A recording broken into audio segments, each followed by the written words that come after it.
Good morning, class. I hope you are good at your side. Today I will discuss secular state.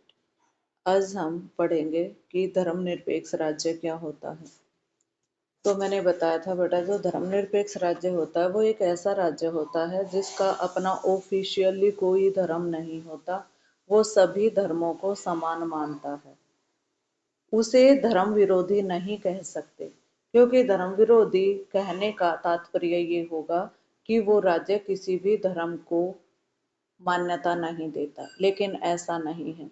जो राज्य धर्मनिरपेक्ष होता है उस राज्य में सभी धर्मों को समान महत्व दिया जाता है। बस राज्य किसी भी धर्म में इंटरफेयर नहीं करता, ना धर्म पे आधारित नीतियां बनाता है। वो धर्म से बिल्कुल अलग रहता है। उसका मानना होता है कि धर्म व्यक्ति का अपना निजी विचार है, चाहे वो उसे कैसे भी प्रोपगेट करे। Perhaps one way of preventing religious discrimination is to work together for mutual enlightenment. धार्मिक भेदभाव को रोकने का एक ही रास्ता हो सकता है, और ये है कि हम आपस में जागरूकता के साथ मिलकर रहें। Education is one way of helping to change the mindset of people. तो यहाँ पर बताया गया है कि एजुकेशन की मदद से ही लोगों का जो विचार है उन्हें बदला जा सकता है। Individual example of sharing and mutual help can also contribute towards reducing prejudice and suspicion between communities. साझेदारी और पारस्परिक सहायता के व्यक्तिगत उदाहरण भी विभिन्न समुदायों के बीच पूर्वाग्रह और संदेहों को कम करने में योगदान दे सकते हैं। तो बेटा, प्रिजुडाइज जो होता है उसका मीनिंग होता है पूर्वाग्रह। जैसे आपकी क्लास में कोई बच्चा नया एडमिशन लेता है और आप उसको देखते ही मान लेते हो कि भाई ये कैसा होगा, पढ़ाई में बहुत अच्छा होगा या नहीं होगा, तो आप अपने पहले ही पूर्वाग्रह बना लेते हो कि ये कैसा होगा। It always inspiring to read story of Hindu saving Muslim or Muslim saving Hindu in the mindest of a deadly communal rights। अगर हम इन चीज़ों से बचना चाहते हैं तो हमेशा हमें ऐसी स्टोरीज पढ़नी चाहिए जिससे हम इंस्पायर हों। तो वो स्टोरी कैसी होंगी कि किस प्रकार हिंदुओं ने मुसलमानों की जान बचाई और किस प्रकार मुसलमानों ने हिंदुओं की जान बचाई जब डेडली कम्युनियल राइट्स हुए थे, यानी कि जो सांप्रदायिक दंगे हुए थे उसमें किस प्रकार एक दूसरे की जान इन लोगों ने बचाई है। तो इससे थोड़ा सा माइंड सेट होगा positive. But it is unlikely that mere education or the goodness of some person will eliminate religious discrimination। Eliminate होता है बेटा खत्म कर देना। लेकिन ये नामुमकिन है कि केवल हम एजुकेशन या कुछ भलाई धार्मिक भेदभाव को मिटा दें। But in modern society state have enormous public power. लेकिन बेटा, जो आधुनिक समाज है इसमें राज्य के हाथों में काफी सार्वजनिक शक्ति होती है। पब्लिक का मीनिंग सार्वजनिक होता है। How they function in bound to make a crucial difference to the outcome of any struggle to create a society less ridden with inter-community conflict and religious discrimination। तो राज्य सत्ता जिस प्रकार काम करती है उससे अंतर सामुदायिक टकराव और धार्मिक भेदभाव से अपेक्षाकृत कम ग्रसित समाज की रचना के प्रयासों पर निर्णायक प्रभाव पड़ता है। For this reason, we need to see what kind of state is needed to prevent religious conflict and to promote religious harmony। तो इस रीजन से अब हमें आवश्यकता है ये देखने की कि किस प्रकार की स्टेट है जो धार्मिक कॉन्फ्लिक्ट को मिटा सकती है और धार्मिक सद्भावना को बढ़ा सकती है। How should a state prevent domination by any religious group. कैसे एक नेशन को किसी धार्मिक समूह के वर्चस्व को कैसे रोकना चाहिए। For a start, A state must not be run by the head of any particular religion. तो सबसे पहले एक ही काम करना चाहिए कि राज्य है जो किसी जो धार्मिक हेड होता है, यानी कि धर्म का जो मुखिया होता है उसके द्वारा नहीं चलाया जाना चाहिए। ये state govern directly by a priestly order is called theocratic. Theocratic होता बेटा धर्मतांत्रिक, यानी कि पुरोहित व्यवस्था द्वारा प्रत्यक्ष रूप से जो शासन चलाया जाता है वो धर्मतांत्रिक राष्ट्र कहलाता है, यानी कि धर्म पर आधारित राष्ट्र। Theocratic states such as the Papal State of Europe in medieval time or in the recent time the Taliban controlled state। अगर हम यहाँ पर एक अच्छा सा एग्जाम्पल देखें थियोक्रेटिक स्टेट का तो यहाँ पर आप धर्मतांत्रिक स्टेट है, एक पेपल स्टेट जिसे कहा जाता है, जो यूरोप का स्टेट हुआ करता था मेडवल टाइम में।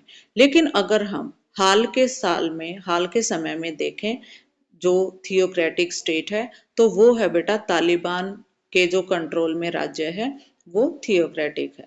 Lacking separation between religious and political institution, यहाँ पर धर्म और राजनीतिक जो संस्थाएं हैं उनमें बहुत ही कम अंतर मिलता है, यानी कि नीतियां एक दूसरे पर आधारित ही बनती हैं।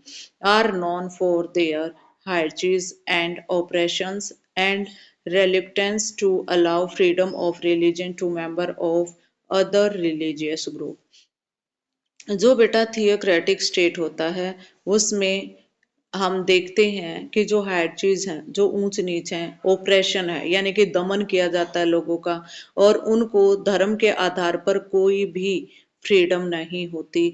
जो दूसरे धर्म के लोग होते हैं उनको किसी प्रकार की कोई फ्रीडम नहीं दी जाती, केवल एक ही धर्म पर आधारित वो राष्ट्र होता है और उन्हीं लोगों को सारी जो इम्पोर्टेंस है वो दी जाती है। If we value peace freedom and equality, religious institution and state institution must be separated. यदि बेटा हम चाहते हैं, पीस होता है शांति, फ्रीडम स्वतंत्रता, इक्वालिटी समानता को कोई भी महत्व है तो धार्मिक संस्थाओं और राज्य सत्ता की संस्थाओं के बीच में संबंध विच्छेद अवश्य होना चाहिए, यानी कि ये चीजें सेपरेट होनी चाहिए। कौन सी भाई? धर्म बिल्कुल अलग अपना काम करेगा, स्टेट है जो अलग काम करेगा। Some people think that the separation of state and religion is sufficient for the existence of secular state। Existence होता है बेटा अस्तित्व। कुछ लोगों का ये सोचना है कि अगर स्टेट और रिलीजियन को अलग कर देंगे तो ये एक सेक्युलर स्टेट के अस्तित्व के लिए काफी है। This does not appear to be so, लेकिन ऐसा होता नहीं दिखता। Many states which are non-theocratic continue to have a close alliance with a particular religion। तो बेटा बहुत सारे ऐसे राज्य हैं जो किसी खास धर्म के साथ घनिष्ठ गठजोड़ बनाए होते हैं, यानी कि वो दिखाते तो हैं कि वो धर्मतांत्रिक हैं, लेकिन उसके बाद भी वो अपना अलायंस बना लेते हैं धर्म के साथ। अब यहाँ पर फिर से आपको एक एग्जाम्पल देकर समझाया है। The state in England in the 16th century was not run by a priestly class but clearly favor the Anglican Church and its member। तो बेटा 16वीं शताब्दी में जब इंग्लैंड था वहां का जो राज्य है किसी पुरोहित के द्वारा नहीं चलाया जाता था, लेकिन स्पष्ट रूप से ये दिखता था कि एंगल चर्च और इसके सदस्यों का ये हमेशा से ही पक्ष लेता आया है, यानी कि वो जो भी कहते थे इंग्लैंड में उसे माना जाता था। England had an establish Anglican religion. तो इंग्लैंड में जो एंग्लिकन यानी कि एंगल चर्च है जो उसकी स्थापना है, which was the official religion of the state. और इंग्लैंड का भाई ये ऑफिशियल यानी कि आधिकारिक धर्म भी था। Today Pakistan has an official state religion. आज के समय में अगर हम देखें इसका एग्जाम्पल कि कौन सा धर्मतांत्रिक राष्ट्र है तो उसका एक अच्छा एग्जाम्पल पाकिस्तान है, जहां पर सुन्नी इस्लाम धर्म को माना जाता है। बेटा आप सबको पता होगा कि जो मुस्लिम धर्म है वो भी दो भागों में बटा है, एक शिया और एक सुन्नी। तो इसका मतलब ये है कि जो पाकिस्तान में सुन्नी इस्लाम है उन्हीं को ज्यादा फैसिलिटी दी गई है और जो दूसरा है उसको नहीं दी गई। सच रिजिम में leave little scope for internal dissent और रिलीजियस इक्वलिटी। ऐसे राज्य में आंतरिक विरोध या धार्मिक समानता की तनिक भी गुंजाइश नहीं होती, क्योंकि ये इन चीजों को टॉलरेट ही नहीं करते। To be truly secular, a state must not only refuse to be theocratic but also have no formal legal alliance with any religion. जो सही अर्थों में धर्मनिरपेक्ष होने के लिए राज्य सत्ता को न केवल धर्मतांत्रिक होने से मना करना पड़ेगा बल्कि उसे किसी भी धर्म के साथ किसी भी तरह के औपचारिक कानूनी गठजोड़ से परहेज करना होगा, यानी कि वो किसी भी धर्म के साथ अलायंस नहीं बनाएगा। A secular state must be committed to principle and goal with are at least partially derived from non-religious source।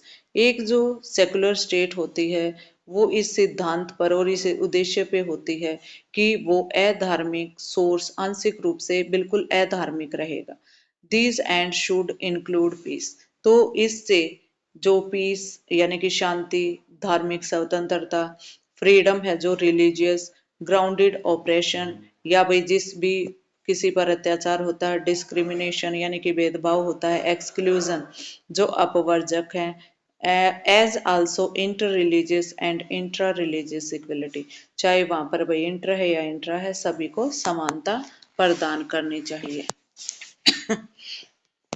To promote these end of the state must be separated from organized religion and its institution for the sake of some of these values।